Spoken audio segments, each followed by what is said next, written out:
Hello పిల్లలు, ఎలా ఉన్నారు? బాగున్నారా? మీ అందరి కోసం చిట్టి చిట్టి కథలు చెప్తానని చెప్పానా? అందుకని మీ అందరి కోసం ఈరోజు ఒక చిట్టి కథ చెప్పడానికి మీ ముందుకు వచ్చాను. వినడానికి మీరు రెడీగా ఉన్నారా? ఓకే, సరే మరి ఈరోజు మీకు ఒక చిన్న పిచ్చుక కథ చెప్తాను. అనగనగా ఒక ఊరు. ఆ ఊరిలో ఒక పెద్ద జలపాతం ఉంది. ఆ జలపాతానికి పక్కన ఒక పెద్ద చెట్టు ఉంది. ఆ చెట్టు పైన ఈ చిట్టి పిచ్చుక గూడు కట్టుకొని తన పిల్లలతో చాలా ఆనందంగా కాలం గడుపుతూ ఉండేది.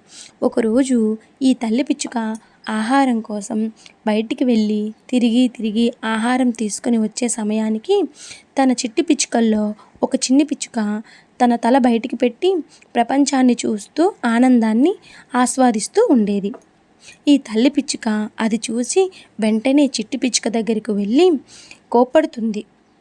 చూడండి పిల్లలు, మీరు ఇలా బయటికి చూడకూడదు. మన శత్రువులు ఎవరైనా మనల్ని ఎత్తుకొని పోయే ప్రమాదం ఉంది, లేదా మీరు కిందకు పడిపోయే ప్రమాదం ఉంది. కాబట్టి మీరు ఇలాంటి పనులు చేయకండి అని చిన్నగా మందలిస్తుంది తల్లి పిచ్చుక.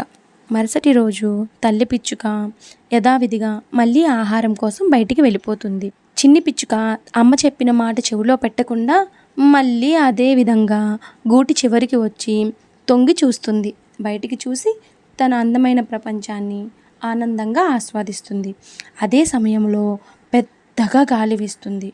ఆ వీచే గాలి వల్ల దాని ధాటికి తట్టుకోలేక ఈ చిన్ని పిచ్చుక జారి నదిలో పడిపోతుంది. సరే పిల్లలు, ఎలా ఉంది మరి కథ? మీ అందరికీ కథ నచ్చిందా?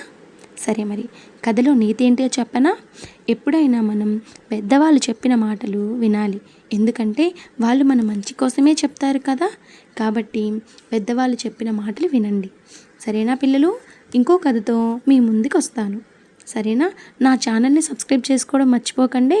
నేను చెప్పే కథలు మళ్ళీ వినాలి అంటే మీరు నా ఛానల్ని సబ్స్క్రైబ్ చేసుకోండి. సరేనా పిల్లలు? అమ్మా నాన్నలను విసిగించకండి. మళ్ళీ ఒక చిట్టి కథతో మీ ముందుకు వస్తాను. సరేనా? Bye bye. Love you back again.